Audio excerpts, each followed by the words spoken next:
Les 68, c'est ce moment de bascule, de catharsis, où tout le monde se met à parler, parce que la société a changé à une vitesse incroyable. Le bouleversement était très rapide.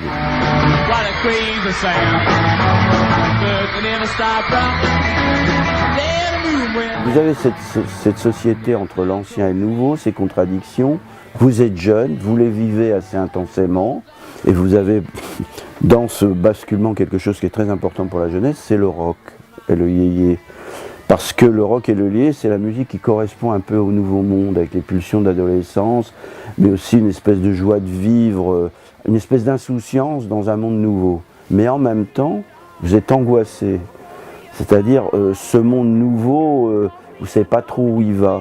Et quand vous regardez le moment 68, c'est à la fois quelque chose qui se veut très moderne, en avant, passons à autre chose. Cours camarade, le vieux monde est derrière toi, c'est un dessin. Mais en même temps, quand vous regardez la critique des textes, je parle bien des étudiants, hein, eh bien vous apercevez qu'on se méfie en même temps de cette société. Est-ce qu'on ne va pas être aliéné par la publicité? Est-ce que la consommation, bon, voyons, sommes-nous heureux? Et vous êtes entre les deux, la France est entre les deux et le monde est en train de basculer. C'est ça pour moi qui a accompagné la révolte. Mais avant, il y avait le rock yéyé, qui a été très vite intégré dans la société spectaculaire et marchande. Le yéyé, il exprimait une révolte de l'adolescence, la montée en puissance du désir adolescent, qui désarçonnait les adultes. Mais ça n'a pas de sens. Effectivement, ça n'avait pas de contenu signifiant au sens de, si vous prenez mon amant de la Saint-Jean, ou si vous prenez Aznavour, après l'amour, il y a un récit qui se développe, vous voyez. Là, c'est l'explosion. Bon, je cite dans mon livre Kiliwatch, ça veut rien dire. Mais moi, la première fois que j'ai entendu ça, c'était un son totalement nouveau à l'oreille. Et tout d'un coup, ça fait écho à quelque chose que vous ressentez, que vous n'arrivez pas à dire. Parce que c'est l'adolescence, et puis cette espèce de révolte dans cette société de consommation, on a encore le poids du moralisme, je dis bien le moralisme ancien, le poids d'un christianisme dolorisme. Dans une société, on a envie de vivre et on a l'impression que le bonheur est à portée de main. Et ça, le yéyé, le rock, c'est ça l'explosion, si vous voulez. Mais très vite, l'apologie du yéyé va durer assez peu de temps. Pourquoi ?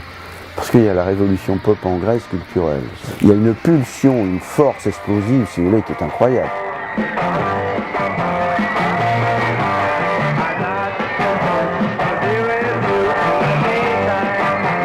Les nouvelles générations ont une très grande difficulté à comprendre le monde ancien. Et pour eux, c'est comme si mai 68 était quasiment un nouveau mythe fondateur où tout commence. Je pense que le récit, un peu comme le roman, si vous voulez, c'est la seule manière de faire comprendre de l'intérieur un climat d'époque. Et donc d'approcher ce qui a été ressenti par ma génération. Et ça, vous ne pouvez pas le faire qu'avec une analyse. J'ai fait beaucoup d'analyses, moi je suis sociologue, si vous voulez. Et justement, mon livre, c'était un peu rompre avec ça, pour essayer de faire comprendre de l'intérieur ce monde ancien, qui n'était pas absurde, qu'il était dur, mais qu'il était humain, qu'il y avait des contradictions qui se sont nouées dans ce moment-là, et qui vont éclater en mai 68.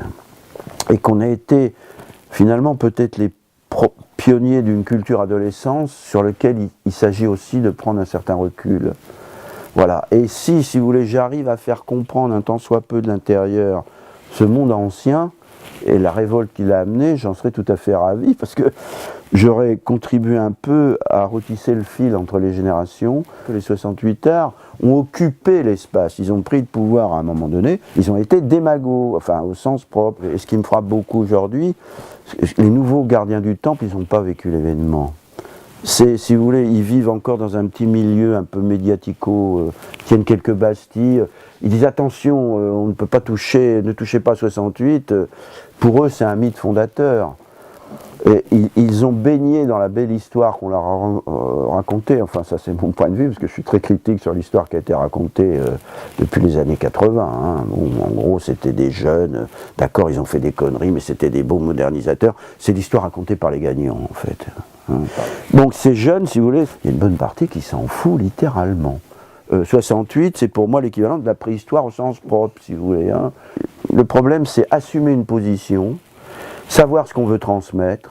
Les jeunes, à partir de là, ils se déterminent eux-mêmes et c'est la condition, cette transmission d'un héritage, voilà ce que j'ai à vous dire, c'est la condition pour créer du neuf.